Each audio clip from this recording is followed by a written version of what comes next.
Oi, gente! Espero que estejam todos muito bem. Que bom estar aqui com vocês novamente, mantendo aí a frequência do nosso Mística Lua. E, gente, antes de começar o episódio de hoje, eu queria fazer um comentário sobre o último episódio que eu gravei, que foi esse primeiro de 2024, falando sobre fase da lua e corte de cabelo, mapa de sonhos e manifestação. Né? Eu sempre faço edição, mas é uma coisa mais caseira, eu estudo em casa, né? Então é tudo muito pessoal ainda, né? Não tenho todo o equipamento perfeito para poder fazer um estúdio mesmo de podcast, que é uma coisa que eu gostaria muito, mas espero que a qualidade esteja chegando alta, né? De certa forma para vocês, que estejam me ouvindo bem. Devem ter ouvido aí os barulhinhos de chuva e trovões do último episódio, eu adorei. Né? Alguns eu cortei, gente. Cortei, porque teve um bem forte, inclusive, no meio da conversa, assim, que ficou até engraçado. Mas é isso. E uma coisa também, gente. Uma outra coisa que eu vi fazendo uma pesquisa sobre podcasts em alta, nas principais plataformas, e uma coisa que eu reparei. E gostaria muito de comentar aqui com vocês. Vocês sabiam que podcasts de espiritualidade, né, que falam sobre esses assuntos, que estão em alta, são sempre de uma religião específica? Não querendo, assim, falar sobre as outras religiões, enfim, ou criticar qualquer uma, ou até mesmo o público que ouve esse tipo de podcast. Mas queria fazer uma comparação aqui. Por que a gente não encontra muitos podcasts nessa modalidade do Mística Lua? Esse foi um dos principais, inclusive, motivos para poder criar esse podcast, porque eu sou uma ouvinte assídua de podcast, sou apaixonada, adoro ouvir, tanto quanto ler, né? Então eu tenho um tempo dividido aí para leitura e outro para ouvir podcasts, que eu aprendo muito. Mas eu vi que tem uma deficiência muito grande de podcasts de astrologia, que falem de magia, de bruxaria natural. Nossa, eu procurei tanto de bruxaria natural e achei bem poucos, assim. E muitos começaram e pararam, né? Que falem de mitologia, de sagrado feminino. Toda essa temática é muito escassa. Então hoje você vê, assim, e são coisas ouvidas diariamente, que estão em alta, muitos ouvintes mesmo, né? E podcasts que falam previsões astrológicas ou rituais de lua, qualquer coisa dentro desse tema é muito escasso, na minha opinião. Então você que gosta, que pratica, que também é apaixonado tanto quanto eu, da magia, do ocultismo, da espiritualidade diversa, né? Diferente do que existe do padrão ou do que já é imposto pela sociedade, digamos aí há umas centenas de anos, ajude a compartilhar o nosso podcast da Mística Lua para chegar a mais pessoas que amam também. Né? Hoje eu faço esse trabalho, divulgo, né, nas outras redes, né, nas minhas rodas de conversa, porque quando a gente fala a respeito, sempre aparece gente que é interessada, que é curiosa, que às vezes não conhece e tem a vontade de aprender também, mas não tem oportunidade e nem chegam a elas essas informações, como eu tenho visto, através dessas pesquisas. Então, se você gosta, ajude a compartilhar e a gente fortalecer e aumentar esse nosso círculo, essa nossa energia.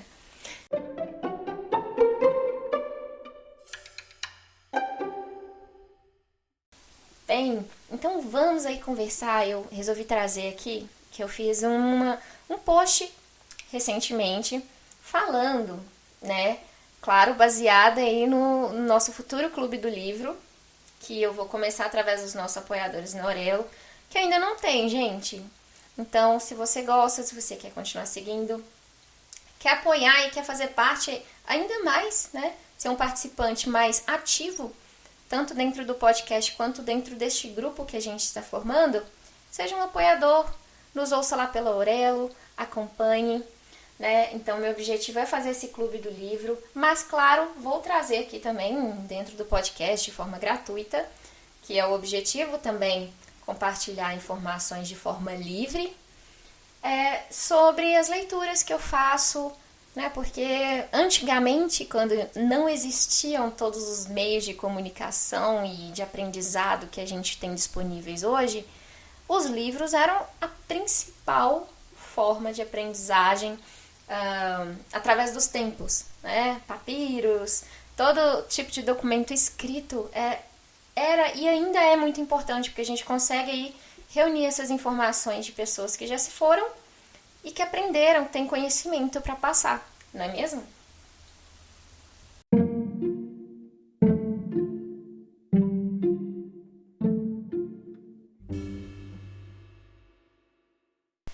Então, sem mais delongas, vamos aí ao post que eu comentei com vocês aqui, que eu fiz sobre uns livros que marcaram muito, né? Foram uma virada de chave para mim em 2023, principalmente nesse aprendizado que eu estou, nesse caminho de conhecimento do feminino, né? Foram uma virada de chave para mim nesse ano e pode ser para vocês também, se ainda não conhecem ou se já leram há muito tempo, mas não estiveram com a mente aberta para poder receber todo esse conhecimento, vale a pena a releitura. Eles são marcados assim como meus favoritos. Inclusive eu compartilho minhas leituras, meus comentários, todos lá no Scoop, que é um aplicativo de leitura, de compartilhamento, é uma rede social de leitores. Então, vou deixar o link aqui também no episódio, se você tiver Scoop, se você quiser dar uma olhada lá nas minhas leituras, pra gente trocar ideias também por lá, serão muito bem-vindos, tá joia? Eu fiz essa listinha dos 5 principais livros, eles foram, assim, uma virada para mim de perspectiva, uma transformação na minha forma de enxergar e até mesmo de vivenciar o que eu tenho, assim, de parecido, sabe? Até mesmo na forma de praticar, né? Todos os meus rituais, praticar esse reconhecimento do meu feminino, do meu interior, do meu sagrado em mim, né? A minha ancestralidade. É bem interessante como que esses conhecimentos podem fazer uma diferença gigantesca na nossa vivência. Então, um deles, que é o primeiro que eu listei aqui, foi Mulheres e Caça às Bruxas, da Silvia Federici. A mesma escritora do Caliban e a Bruxa, que também está na minha lista já para esse ano, devo ler ele esse ano. O Mulheres e Caça às Bruxas é um compilado assim, de estudos que a Silvia fez, né, de fatos que ela reuniu, para mostrar que existem, pasmem, existe até hoje a caça às bruxas. Tem países aí, principalmente ali no continente africano, que as mulheres são caçadas, são julgadas e até, né, perdem suas vidas por motivos fúteis, às vezes inventados por pessoas que querem, por exemplo, pegar seus bens quando são senhoras viúvas, ou que querem, de certa forma, atacá-las, são julgadas como bruxas, como feiticeiras, enfim, toda aquela coisa que a gente já viu falar há muito tempo e que eu fiquei, assim, abismada que ainda acontece. Não, sinceramente, eu fiquei bem, assim, pé da vida com cada relato que eu li lá dentro. Pode ser um livro um pouco cansativo se você não tem muito costume de ler, ou se você não lê coisas nesse formato, é um pouquinho cansativo, porque é muito estudo, né? Mas é muita coisa interessante que você vai ver lá dentro. São informações que você fica assim, cara, eu tenho que ajudar de alguma forma, eu tenho que fazer alguma coisa, né? Você começa a ver de outra forma. É muito interessante. É curto, é um livro pequeno, então eu recomendo para você que tem interesse, para você também que quer ver de outra forma e quer ajudar a mudar de alguma forma. Só da gente divulgar, só da gente falar sobre ele, a gente está ajudando a propagar as informações, não é mesmo? Então, o segundo hoje é A Jornada da Heroína, gente, da Maureen Murdock. Esse livro foi o meu primeiro, comecei em 2023 já lendo ele, e foi uma transformação, assim, a minha forma de ver, né? A jornada do feminino, tem vários relatos lá, porque ela é uma psicóloga, se não me engano, então de pacientes que trouxeram histórias diversas para ela, de experiências ali, e fala muito sobre os arquétipos, sobre uma visão baseada na psicologia junguiana. Tem a partir dessa visão dos arquétipos ali do feminino e com aquele toque da psicologia, então fala realmente como o que acontece com aquelas mulheres ali, como que elas se desenvolvem, o que elas... como que... assim, uma perspectiva muito diferente, né? Então eu recomendo demais. E ao mesmo tempo que ela vai fazendo aquele estudo com as mulheres, né, que ela atende, que ela ajuda, ela fala um pouco dela, da visão dela com a mãe dela, né? Tudo vem aí, tem uma base na infância, enfim, vale muito a pena. Esse é meu 5 estrelas.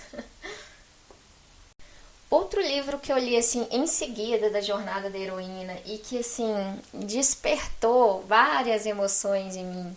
Ai, veio, assim, ansiedade, que eu queria saber mais o que ia acontecer lá na frente. Às vezes eu ficava, assim, um pouco mais emocionada. Chorar, eu chorei. Não tem como não chorar, né? É uma autobiografia da Glennon Doyle. Chama-se Indomável. É engraçado para vocês verem como que as coisas surgem na nossa vida e nada é por acaso, né?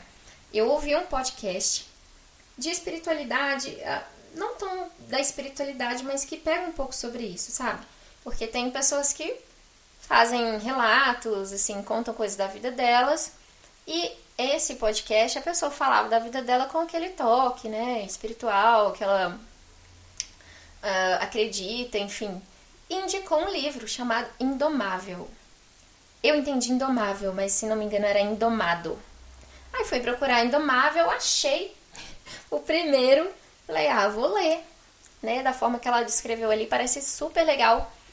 Então, eu peguei esse livro e comecei, gente, é uma artista americana, e quando vai desenrolando aquela história dela, que tem aqueles problemas na infância, com a família, né? Porque a maioria, a gente não percebia isso, agora tem mais percepção, né? Mas muito do que somos, ou quase totalmente o que somos hoje, é baseado no que a gente viveu na infância.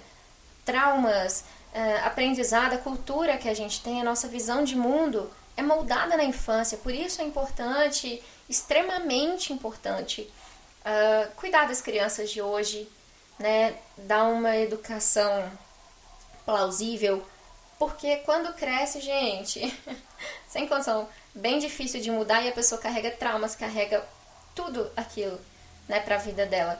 E então essa Glennon tem isso, e ela teve uma virada na vida dela, porque ela era casada com um homem, tinha 2 filhos, e em um momento da vida dela, ela encontrou uma mulher que, gente, eu não posso ficar dando spoilers aqui, mas um momento extremamente louco, assim, que ela se apaixonou e ela viu que aquela era a pessoa para a vida dela.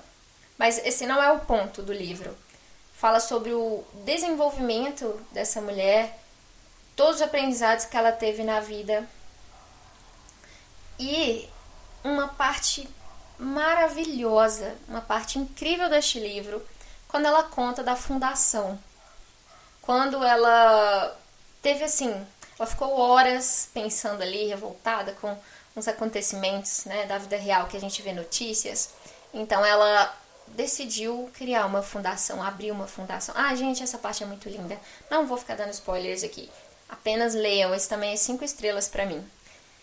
Outro que eu achei sensacional foi o Infame Clube Vitoriano das Mulheres Livres. Esse livro estava na minha lista há muito tempo e não achava ele físico e não achei até hoje. Parece que meio que interromperam a venda dele, então eu peguei o digital mesmo. ele é escrito por brasileiros. É um grupo, né, de brasileiros, uma antologia nacional e uma ficção leve, né? Mas é divertida, educativa. Pega aí as mulheres no período vitoriano e as lutas que elas tiveram. Cada conto conta uma história diferenciada e como que as mulheres sobressaíram ali. Tem um, inclusive, que parece muito com aquela... umas partes daquela série dos Bridgertons, que... tem a mulher que conta as histórias ali, saem as fofocas no jornal e as pessoas não sabem quem é. Enfim, é um livro muito legal, divertido, mas que retrata mulheres que lutam para sobreviver num tempo em que não eram muito, digamos, bem-vindas, né? Super indico também. E o último é Mulheres e Deusas. Ele é escrito por um autor brasileiro. Ele conta mitos de uma perspectiva feminina, né? Com narrativas míticas gregas, iorubás, judaico-cristãs e guaranis, né? Então, ele vê aí através de uma visão voltada para as mulheres, as deusas mulheres de cada religião, de cada cultura, e como que elas formaram a mulher atual. O que todos esses mitos, porque os mitos são escritos, são criados pelas culturas para educar, para trazer uma visão de seres divinos, de certa forma, numa posição acima de nós, para dar exemplos, exemplificar, ensinar através daquilo e moldar as pessoas também, né, de certa maneira. Então, como que esses mitos influenciaram na formação da mulher contemporânea e como tem o preconceito arraigado ali em cada história, independente da cultura, né? Tanto na Yorubá tem os deuses ali, os africanos, que discriminam as mulheres. Nas gregas, na judaico-cristã, sem comentários, né, gente? Na Bíblia aí, tanta coisa que... Nossa Senhora! Enfim... E fora ali nas gregas, né, que a gente conhece muito bem, o Zeus, traidor, né, a Hera, coitada, aquela deusa poderosona sendo traída por toda a vida, e fora as mulheres ainda, né, que ficavam com Zeus e a Hera as castigava. Ainda tem essa competição entre as mulheres, instigada para serem competitivas entre elas, né. Enfim, achei muito interessante por ter sido escrita por um homem que teve essa sensibilidade. Ele é um estudioso, né? O nome dele é Renato Nogueira. Então, também vale muito a pena ler. Meus 5 estrelas também do ano passado. Gente, é isso. Eu tentei resumir aqui pra vocês um pouquinho. Super recomendo. Se vocês tiverem recomendações pra mim também, deixem aqui na caixinha de perguntas ou lá no nosso Insta do Mística Lua, pra gente trocar muitas ideias, porque esse ano também eu tenho uma lista imensa de livros. Nesse final de ano e Black Friday eu aproveitei e adquiri vários que estavam na minha lista, muitos para estudos. Então vai ter muita coisa para compartilhar, para colocar em prática e trocar experiências aqui com vocês. Tá bom? Então eu espero vê-los em breve. Até a próxima. Blessed be!